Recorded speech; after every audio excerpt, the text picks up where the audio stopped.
The train hissed and groaned as it pulled into Dry Creek Station, its iron wheels grinding against the scorched tracks. Dust kicked up in great clouds, settling on the boots of tired ranchers and mothers clutching thin children. It was high summer in the west, hot enough to crack stone and hearts alike. Among the few passengers who stepped off was a boy, no older than 8, hunched and trembling. His clothes hung from him like wet rags, his skin pale beneath a coat of grime. He took 2 steps before collapsing onto the wooden platform, eyes rolling back. From her wagon near the corral, Mary Whitlock saw it all. Widow of 6 years, mother of none, she had no business meddling. Still, something about the boy made her chest tighten. She walked toward him while others backed away. The station manager stood over the child, shaking his head. "He's sick," he muttered. "Couldn't keep anything down the whole ride. Orphan, far as I know. We were told to dump him at the next stop if he didn't make it." Mary's jaw clenched. "What's his name?" "No one knows. Found him hiding in a crate back in Abilene." She knelt beside the boy, placing a hand on his forehead, burning with fever. "I'll take him," she said, surprising even herself. The manager looked her up and down. "He ain't your problem, lady, and he might not last the night. I'll give you $5 and a sack of grain." He hesitated, then nodded. "Fine, he's yours." She loaded the boy into her wagon, laying him beside a water barrel. He whimpered in his sleep, murmuring half-formed words. Pa, fire, gone. Back at her ranch, she bathed him, fed him broth with a spoon and waited. Days passed. Fever came and went. He cried out in the dark, clutched invisible arms, and once, in a voice that sent chills through her spine, whispered, "Don't let them take the rifle." Mary didn't ask questions, not yet. She wasn't one for fairy tales or second chances, but she believed in grit. And the boy, no matter how sick, clung to life like a cactus root to dry earth. By the end of the week, he could sit up. By the second, he ate solid food. He had a name, he said, Eli. Whether true or imagined, she let it stand. One evening, as the sun melted over the hills, he looked at her and asked, "Am I going to stay here, Ma?" She didn't answer right away. Then she placed a hand on his shoulder. "As long as you want." She couldn't know then that Eli would one day ride back to that same station, taller, stronger, carrying a rifle that once belonged to a man who died screaming. All she knew was this: the boy had come from nothing, and now he had something. A name, a chance, a home. The land Mary called home was no paradise. Wind howled across the plains, carrying dust that settled in every crack of her cabin. Coyotes cried at night, and her fields barely yielded enough to keep hunger at bay. Still, she endured, because enduring was what she knew. Eli, thin as fence wire but growing steadier by the day, followed her from chore to chore. He asked no questions and never complained. She noticed the way he watched the animals, the sky, the ground beneath their feet, like he was learning the rhythm of it all. At first he barely spoke, but over time, short words became sentences. He laughed when the goat kicked over the milk pail and frowned when Mary's hands bled from chopping kindling. He tried to help, though his limbs were still weak. One afternoon, Mary brought him to meet Chenoa, her neighbor 2 miles south. Chenoa was Lakota, quiet and sharp-eyed, with a gift for healing. She examined Eli without a word, then handed Mary a pouch of herbs and said, "Boil this, every night. He'll sweat it out." Eli didn't ask what it was. He drank the bitter tea without protest. The next day, he walked a little farther. In the evenings, they sat by the fire. Mary read aloud from a tattered Bible, and Eli listened with eyes half closed. Once he asked, "Did God forget my real Ma and Pa?" Mary stared into the flames before answering, "Maybe he didn't forget. Maybe he gave you another shot." The boy nodded like he understood more than she said. He started calling her Ma after that. Not every time, just now and then, like he was testing how it felt in his mouth. She didn't correct him. Summer turned to fall. The wind bit harder, and frost glazed the morning fields. But Eli kept growing. His cheeks filled out. His steps gained strength. He carved little animals from wood scraps and lined them along the windowsill. One morning, while sweeping the floor, Mary found something wedged between the boy's spare boots. A silver button, tarnished but distinct, with the faint emblem of crossed sabers etched into its surface. Cavalry, army issue. She said nothing to Eli, just tucked it into a drawer and left it there, like a question waiting for its answer. Later that week, she caught him murmuring in his sleep again, fragments of phrases. "Fire in the barn, the rifle, Pa's gun." Mary watched him as he tossed and turned, his small face tight with fear. There were secrets buried deep in that child, maybe too deep to ever reach, but for now it was enough that he was here, alive, breathing, holding a hoe in one hand and a chipped cup of coffee in the other, pretending to be a man. Whatever ghosts haunted him, they would have to wait their turn. Nights grew longer, and winter crept in with silent footsteps. Eli's body had healed, but his mind still wandered places Mary couldn't follow. He woke often, breath ragged, eyes wide in the dark. Sometimes he whispered things she pretended not to hear. Names she didn't know, places she'd never seen. She tried distracting him with work. There was always wood to split, chickens to feed, or fence posts to mend. He did it all without question, but his eyes had that far-off look, like he was chasing memories that refused to stop running. One night, while stacking firewood, he asked, "Was my pa a soldier?" Mary froze, the log in her hand heavy as lead. "What makes you ask?" "I just feel like he was. I see it sometimes. Him in a coat, with a sword, screaming." She didn't answer, just set the log down and said, "You're safe now, that's what matters." But she couldn't shake the image. Later, after he'd gone to bed, she opened the drawer and looked again at the button. Its surface caught the lantern light, crossed sabers, worn but still proud. She traced it with her thumb, then closed the drawer tight. The next morning, Sheriff Langford rode up the trail, dust trailing behind his horse like a storm cloud. Mary met him at the fence, Eli standing a few paces back, wary. "Just passing word," the sheriff said. Group of riders came through Carson Pass. 4 men took supplies, roughed up a trader. One of them matches a name I've been tracking. Cass Red. Mary's stomach turned. "You sure?" Langford nodded. "He's moving north. Might pass near here. Lock up at night, keep your rifle close." She thanked him, eyes calm, heart racing. Eli waited until the sheriff left before asking, "Who's Cass Red?" Mary hesitated. "Bad man. Hurt a lot of folks. Don't worry, we'll be ready." But the boy didn't seem afraid.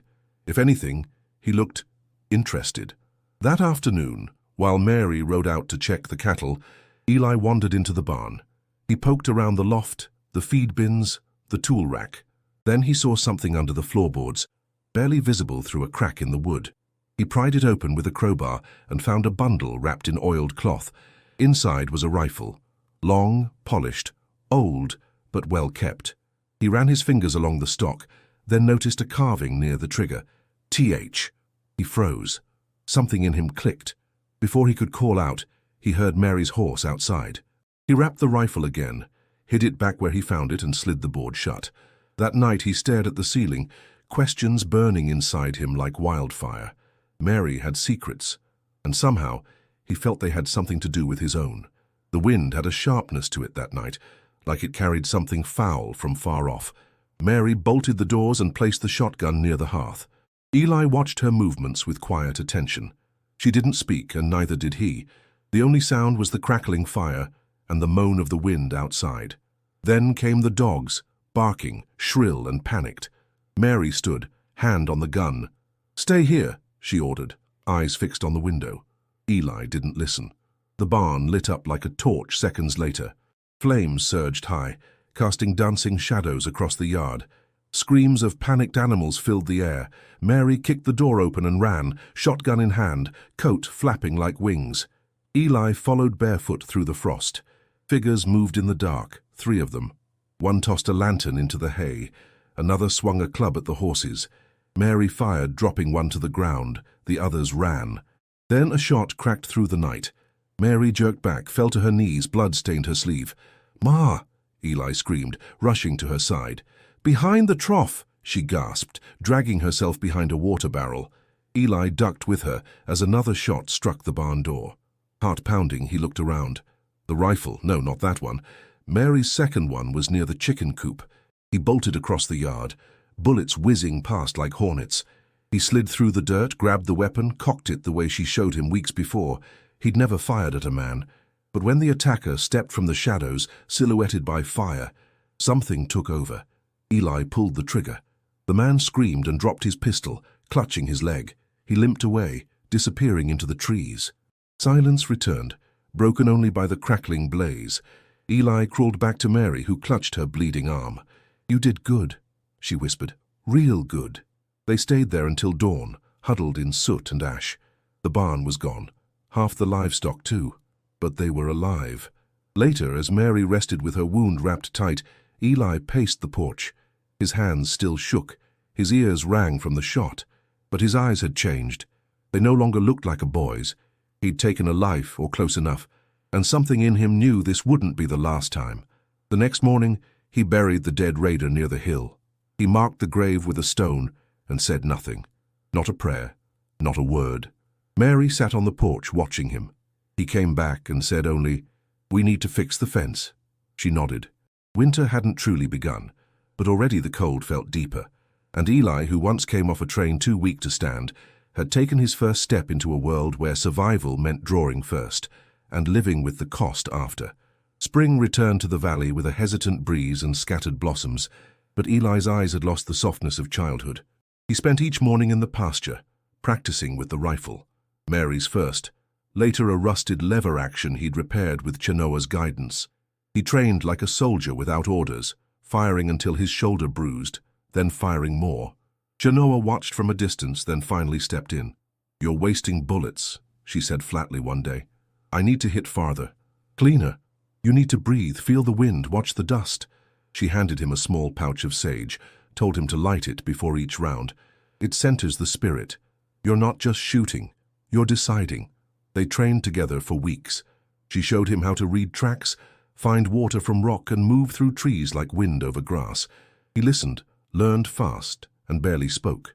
Mary noticed the change. At night she watched him through the window. How he stood tall, how his movements were sharp, decisive. She hated it. One evening, she sat him down beside the fire. "You don't need to carry the weight of what happened," she said. "That night, those men, it wasn't your fault." Eli didn't look at her. "But it was my fight. You're a boy." He met her eyes. "Not anymore." The silence that followed was heavy, filled with things neither wanted to say. Mary reached for her knitting, but her hands trembled. She dropped the yarn. Days passed. Then one morning, raiders came through the west fields, just two this time, trying to rustle cattle. Eli saw them before they saw him. He didn't hesitate. One shot rang out. One man fell. The other ran, limping into the hills. The sheriff arrived later, tipped his hat when he saw the body. "Fast shot, clean hit. That you, Mary?" Mary shook her head and glanced toward the boy behind her. "No, was him." Langford's eyebrows rose. "Well, damn. You raised yourself a hawk." Word spread through Dry Creek and beyond. Folks whispered about the widow's boy who didn't miss, who killed with steady hands and walked like a ghost. Eli didn't care for the talk. He fixed fences, hauled wood, and practiced until dusk.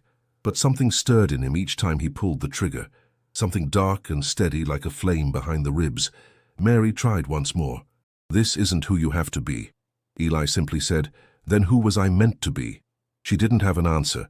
Not long after, he rode to town alone, walked into the saloon, not for drink, but to sit, to listen, to see who was watching him. Men moved aside. He stayed only an hour, then rode back without a word. But his name had taken root.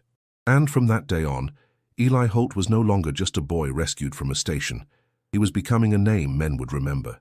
Dry Creek didn't get many visitors, and the ones it did get usually kept their heads down. So when a stranger rode in one scorching afternoon, tall, lean, coat stained with dust and blood, folks took notice. He tethered his horse outside the saloon and stepped inside like he owned the floorboards. Eli was there, sitting alone with his back to the wall. He'd taken to watching people, learning their patterns, their tells. This man didn't fit any of them. He didn't look around, didn't smile, just walked to the bar and ordered a whiskey. The bartender gave Eli a glance. Eli stood slowly, boots creaking on the floor, and approached the man.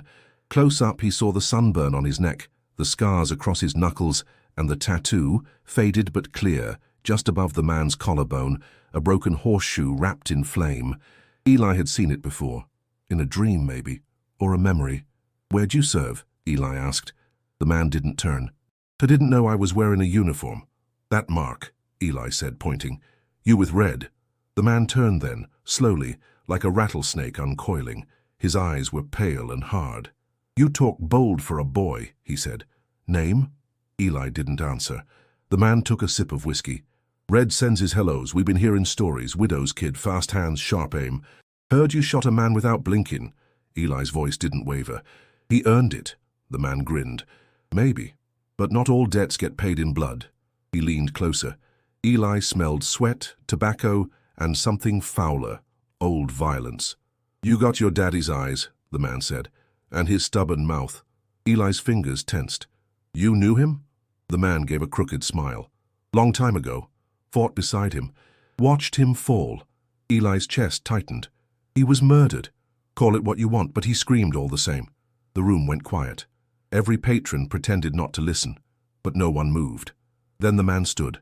Word of advice, boy. Let ghosts lie. You dig too deep, you'll find things meant to stay buried. He dropped a coin on the bar and walked out without another glance. Eli stood frozen, fists clenched. His heart raced, but not from fear, from certainty. That man had been there. Wherever there was. He'd seen Eli's father, watched him die, mocked him for it. Mary had always said some men came out of the earth with rot already in their bones. Eli believed it now. He rode home in silence, the sun low behind him. Mary met him at the gate. Something happened? He looked at her, eyes unreadable. Yeah, he said. Someone remembers Pa. She didn't ask more. But that night, long after Mary had gone to bed, Eli stood outside with the wind in his face, thinking only one thing. He would find Cass Red, and he would make him speak. Mary had kept the truth buried deeper than any grave. But after Eli returned from town, more silent than usual, she knew the day had come. She sat on the porch, watching the light fade behind the hills, and waited. Eli joined her without a word. They sat for a long while, the air between them thick with unsaid things. You knew my father, he finally said. Mary didn't flinch.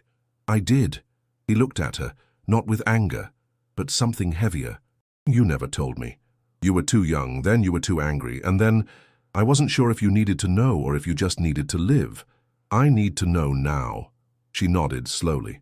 Your father's name was Thaddeus Holt, captain in the Union Cavalry, decorated, respected, loyal to a fault. He married a woman named Eliza in Missouri. That woman was your mother. Eli's throat tightened. What happened to them? Your father made enemies inside his own ranks, men who wanted land, power. One of them was Cass Red. They betrayed Thaddeus during a patrol, shot him in the back, burned your home, left no witnesses, or so they thought. Eli's fists curled on his knees. But I lived. You were found days later, half dead, hiding in a field. No one knew who you were. Not until I saw the mark on your jacket, the saber button. I pieced it together. He stared at the horizon, eyes hard.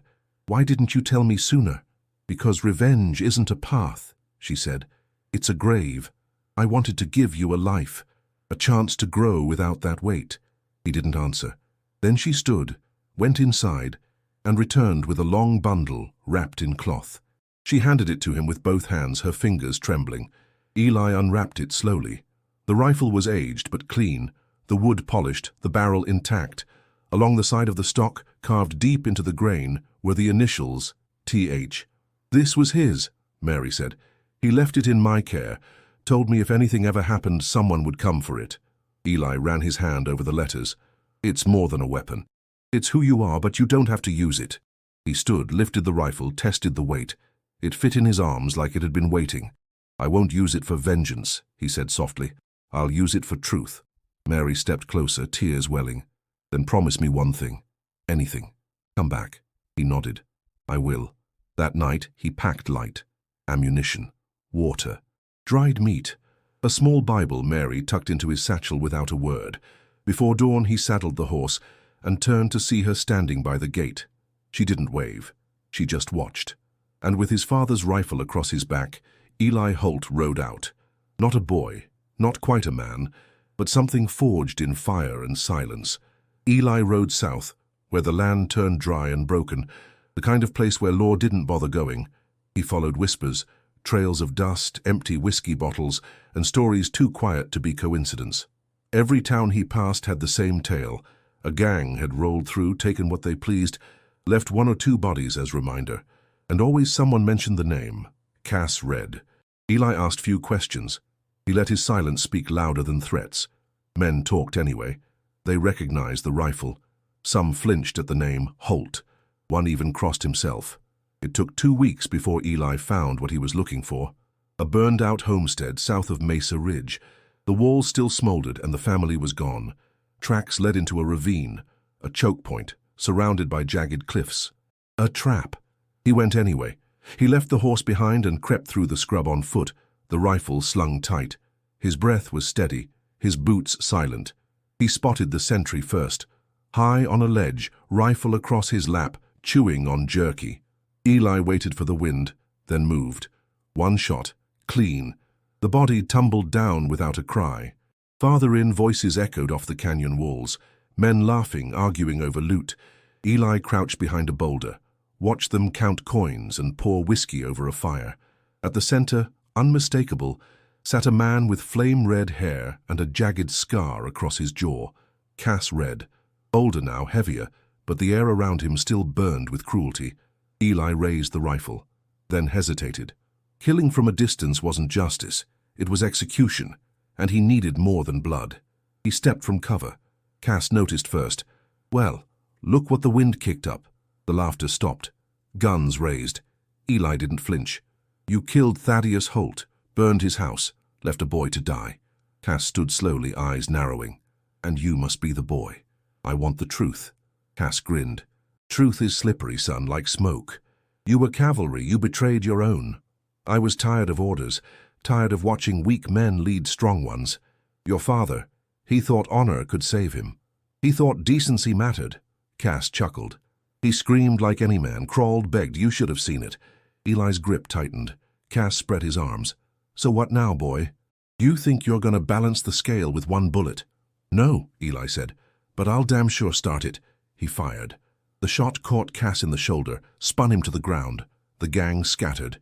Eli dove for cover, returning fire, heart pounding. When the dust settled, Cass was gone, vanished into the canyon, leaving blood behind. Eli stood alone, smoke rising around him, pulse racing. He hadn't finished it, but now it was personal. He slung the rifle back over his shoulder, eyes scanning the cliffs. And he knew. Cass Red wouldn't run far. Eli followed the trail of blood through the canyon, but the tracks vanished near the river. Cass Red had escaped, wounded but not finished. Eli didn't chase further. Not that night. Instead, he turned back north. He rode hard, not toward the ranch but toward Dry Creek. Something in his gut twisted, heavy and cold. Cass was hurt, cornered, and a cornered animal bites hardest. Eli knew where he'd go next. Back to the place it all started. He reached the town by sundown 2 days later. The streets were quieter than usual. The saloon's doors were shut tight. A wagon sat overturned in front of the general store. No children played near the well. He dismounted at the sheriff's office. The door was ajar. Inside, Sheriff Langford lay on the floor, blood staining his badge. Eli knelt beside him. The sheriff's voice was weak. Came this morning. Cass and 3 others. Took hostages. Bank. Waiting on you. Why me? He wants it. To end his way. Langford coughed, then closed his eyes. Eli stood and stepped into the street. From the bank's upper window, a voice called out, loud and rough. There he is, little Holt with Daddy's gun. Eli didn't answer. He just walked. The whole town watched from behind curtains and cracked shutters. Everyone knew what was coming. Cass stood in the doorway of the bank, blood still fresh on his shirt. He held a woman close. Mrs. Carver, the baker's wife, with a pistol to her head. I was wondering when you'd show, he called. Figured you'd come back to watch me burn. Eli stopped 10 paces away. Let her go. Cass sneered. I let her go, you shoot. I don't, you shoot anyway, so what's the point? You're not walking out of here, Cass. Cass grinned. Maybe, but neither are you. He shoved the woman aside and drew. Eli moved faster. 1 shot. Cass staggered, then dropped to his knees. His pistol clattered to the ground. The hole in his chest was small, neat. He looked up, coughing blood. He begged, you know, your father, called out your name. Eli stepped forward, eyes hard. You don't get to speak his name. Cass fell forward, dead. The silence that followed was thick and long. Eli lowered the rifle. Townfolk emerged slowly, wide-eyed, stunned. Some cheered, others just stared. No one approached him. He didn't wait for thanks. He walked to his horse, mounted, and turned back toward the hills. He didn't look back, but as he rode away, every soul in Dry Creek knew they'd just seen the end of a long shadow. Eli Holt had come full circle. And though blood had been spilled, something else had been restored, something stolen long ago by fire and betrayal. The boy had become a man, and justice, though late, had found its mark.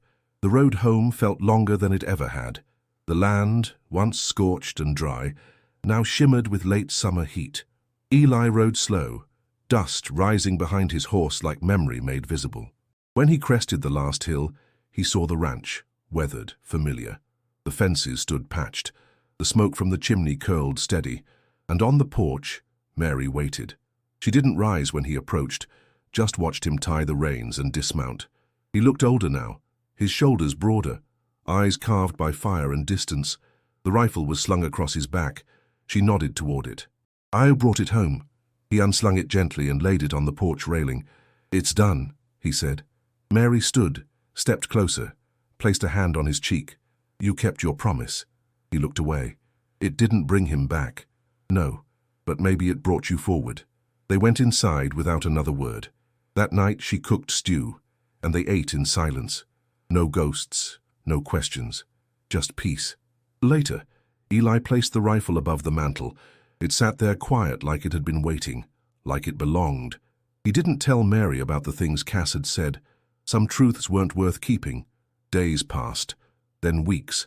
He fixed the gate, helped replant the west field, mended the roof where the rain had started leaking. At night, he walked the fields, the rifle untouched, content to carry only the weight of the stars. Word spread as word does in the West. Some said the boy who'd once been bought for $5 had killed the devil himself. Others said he never fired at all, that Cass Red had dropped from fright. Eli never corrected them. He didn't ride into town anymore, didn't need the noise. He stayed where the land was honest, where the days worked him clean. One morning, Chenoa came to visit. She looked at him long and said, "You're not the same." "No," he replied, "and I never will be." She smiled. "Good. Men who come back unchanged are the ones you should fear." He nodded. She left with a gift of cornmeal and apples. And so the boy who had once arrived, broken and nameless, became a man with a story etched into dust and blood. His name wasn't just spoken in Dry Creek. It carried across trails, saloons, even into places Cass Red had once ruled. A tale told quiet, but told nonetheless. Eli Holt, son of a captain, raised by a widow, sharpshooter with his father's rifle. A man who came back, not for glory, but for justice.